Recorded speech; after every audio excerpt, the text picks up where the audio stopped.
Sono Daniele Accordini, enologo Domini Veneti e ti presento il Valpolicella Classico 2016. Le uve del nostro Valpolicella sono ottenute da vigneti di collina situati fra i 150 e i 250 metri di altitudine, coltivati interamente a pergola.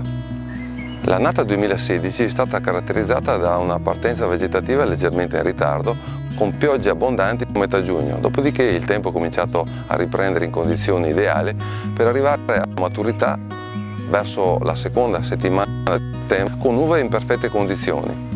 Dopo la pigiatura il mosto fermenta per circa 7 giorni per arrivare già a fine di dicembre ad essere vino pronto per essere commercializzato. Di colore rosso rubino con sfumature violacee, ha un bouquet che ha una sorprendente combinazione di frutti rossi con note di spezia.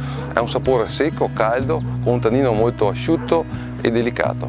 Il mio abbinamento preferito con un tagliere di salumi. E ora non ci resta che provarlo.